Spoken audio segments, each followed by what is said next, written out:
encontraria a esperança? Jesus Hoje. Sim, na relação. Eu acho que Jesus não encontraria, ele encontra. Jesus encontra hoje a esperança na relação, na entrega. Há tanta entrega, tanta mãe, tanto pai. Este tempo de Covid, tantos enfermeiros, tantos médicos, tantas pessoas que deram o melhor de si, a investigação, os investigadores. Há tanta coisa de entrega, de serviço, tantos sacerdotes, que eu acho sinceramente o mundo está cheio de esperança.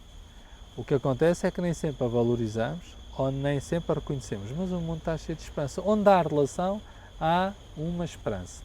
E onde há essa esperança, pode-se construir um mundo muito, muito grande. E este tempo de pandemia veio mostrar isso também. Essa esperança que existe, que brota da relação quando as pessoas se querem relacionar umas com as outras. Eu diria que a pandemia mostrou duas coisas interessantes. Uma, o pior de nós mesmos, e outra, o melhor de nós mesmos. O que é que eu quero dizer com isso? O pior é porque quando é para a sobrevivência nós lutamos mesmo. Se só há uma máscara, nós vamos a correr para agarrar essa máscara. Esse é um problema. Vimos isso internamente, vimos isso nas pequenas instituições, nos hospitais. Houve uma corrida às EPIs, um conjunto de proteções e não sei quantos. E houve assambarcamento, a pensarmos só em nós. Houve países, isto é assustador, houve países que desviaram material, países que nós diríamos civilizados, países que são referência no mundo ético, países que desviaram contentores, proibiram saídas. O índice de sobrevivência é absoluto para nós. Esse é o pior de nós mesmos. É as pessoas que, quando for preciso lutar pela vida, é os animais que nos habitam que vêm ao de cima aqui. Esse é o lado. O outro lado é o lado da generosidade, que é o melhor de nós mesmos. Muitos de nós, numa segunda fase ou em alguns contextos, fomos capazes de arriscar a vida toda pelos outros. E eu acho que isso é muito bonito. Por isso eu acho que o ser humano tem sempre isto, o melhor e o pior. O que eu acho que a Igreja deve potenciar, e a sociedade em geral também, é potenciar o melhor de nós mesmos. Quando nós damos as mãos, nós somos mais fortes. Quando nós construímos mais que uma árvore, nós temos um jardim. Agora, não podemos é querer só uma árvore e com isso chamar isto um jardim. Isso é que não. A pergunta é o que é que ficará desse entrelaçar de mãos? Ficará algo? Nós somos sempre experiências acumuladas, portanto,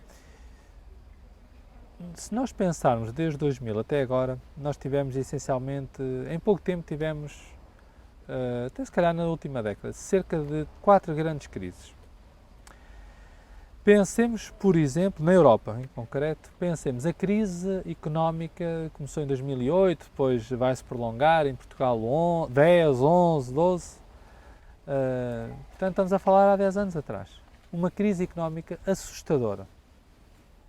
Depois tivemos um conjunto de atentados na Europa. O terrorismo, segunda crise, o medo de férias, de ir a Paris, de ir a Londres, de ir a Madrid. As grandes capitais estavam a ser atacadas de forma inesperada. Aquilo que eram para nós lugares seguros passaram a ser lugares de medo. Depois tivemos a crise dos refugiados. Talvez Portugal não tenha sentido tanto, mas os refugiados, a Europa, fronteiras a fecharem-se, a deixar gente lá de fora, são como nós, mas nós não os reconhecemos, a fazer uma coisa absolutamente impensável, na minha modesta opinião, acho que é das coisas a maior barbárie, que é pensar que há leis que nos impedem de salvar pessoas no Mediterrâneo. Isto não pode ser humano. Como é que é possível nós termos leis destas? Isto é tudo contemporâneo, isto é no nosso tempo. Do nosso tempo. O Papa, a primeira grande viagem que faz é a Lampedusa, para dizer estes senhores não são um número, são pessoas. E agora temos esta crise da pandemia. Portanto, em 10 anos, se quisermos, a Europa, em particular Portugal, tem 4 crises.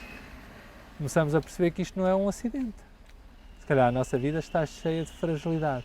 Então, este tempo, o que nos vai dar é a consciência de fragilidade. E a consciência de que sempre, nós podemos não dar as mãos, mas fica claro para nós que quando não damos ficamos mais pobres, ficamos mais frágeis. E a Igreja, quando tenta fazer sozinha, fica mais frágil. A sociedade geral que fala do seu laicismo, quando não conta com a religião, fica mais pobre. E o que eu acho é que Portugal continua ainda com muitos preconceitos. E eu acho que isso é falta de inteligência. Quando a Igreja se fecha sobre si é falta de inteligência e quando a sociedade se fecha sobre si é falta de inteligência. É incapacidade. Não há... A inteligência devia permitir que as pessoas fossem suficientemente capazes de estabelecer uma relação humana.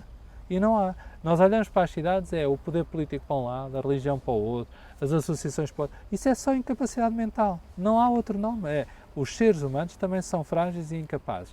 E isto não é... O laicismo não é não contar com os outros.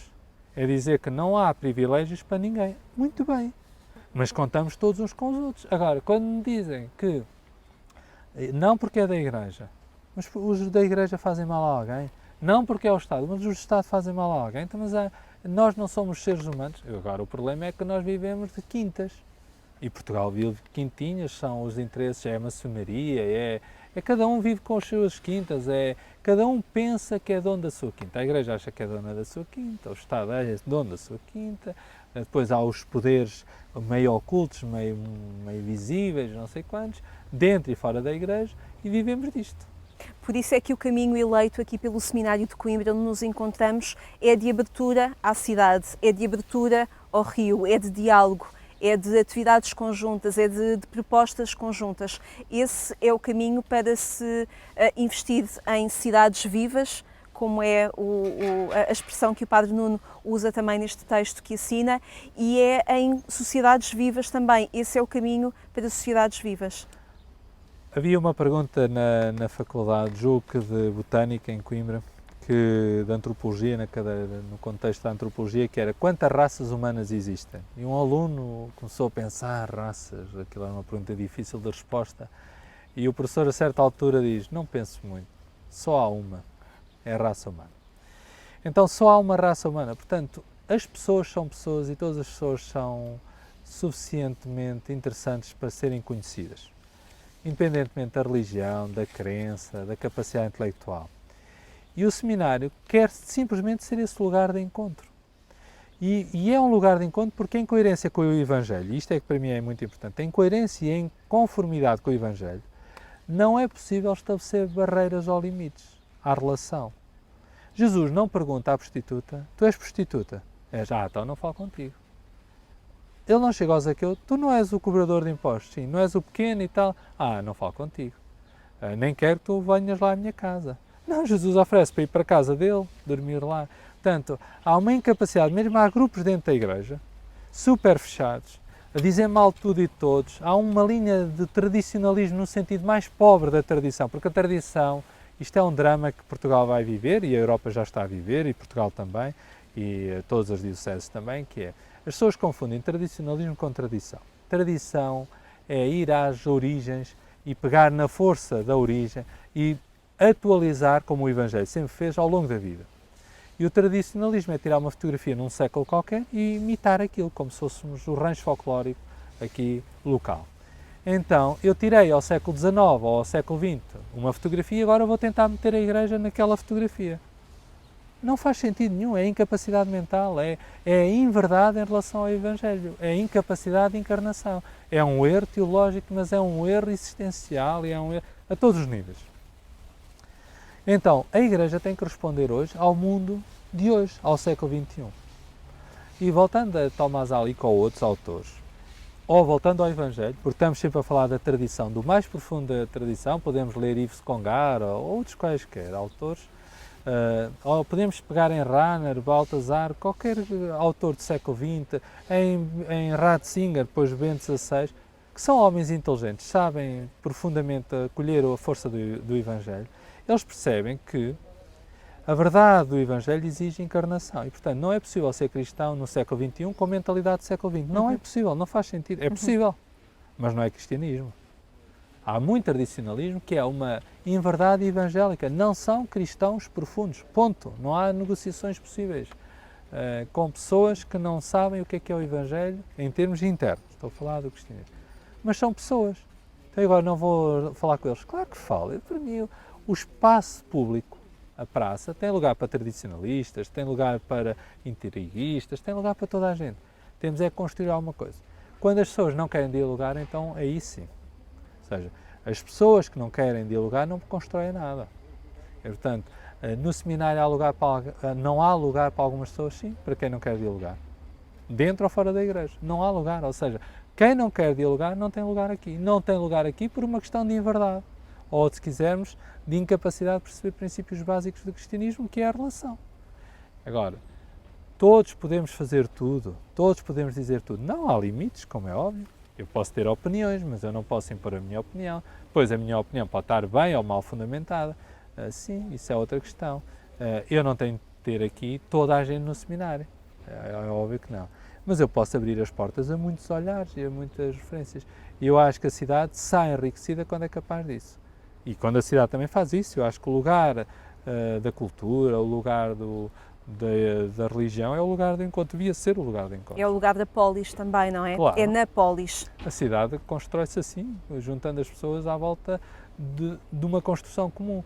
O que é que nos falta? É que nós lutamos uns contra os outros, muitas vezes, em vez de lutarmos por um mundo melhor. Ou seja, em vez de termos um objetivo que é lançar árvores, lançar sementes para que um dia alguém possa usufruir de um jardim mais bonito, lançar futuro no presente ou lançar eternidade no cotidiano, andamos às vezes em guerrinhas pequenas, inúteis.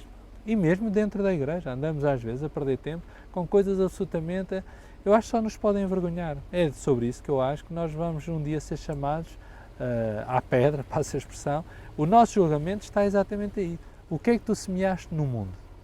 Como Das sementes todas que Deus nos dá, isto é, das graças todas que Ele nos concede, o que é que tu deste aos outros? O meu pároco, que disse poucas coisas no sentido que eu recordei, ou seja, ele disse muitas, mas eu recordei poucas.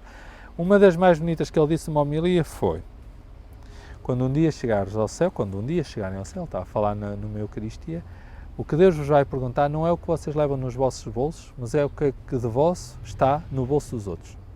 E para mim é exatamente isso, é o que nós lançamos no mundo. E a construção de uma cidade é feita disso. Quando uma cidade se isola de um país, ou quando uma cidade se isola em algumas arrogâncias mentais, isso só fala da incapacidade. Ou seja, as pessoas inteligentes estabelecem pontos. As pessoas incapazes, por isso é que eu acho que o mundo se divide mais entre competentes e incompetentes, entre pessoas que dão e pessoas que só pensam em si. E esse é que é o critério, isto não é entre doutores e aprendizes, não é entre padres e os outros, não, isto é entre pessoas competentes e pessoas incompetentes para o serviço que estão. Há muita gente incompetente em lugares de destaque. Há muita gente que manda neste país ou em alguns setores que são claramente incompetentes. Ponto. Não há volta a dar. Há muitos outros que são competentes. Ainda bem, graças a Deus e graças a eles. Tudo bem.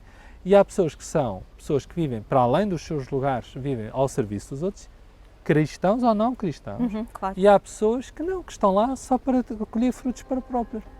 O mundo há de ser justo com estes. Não tem dúvida.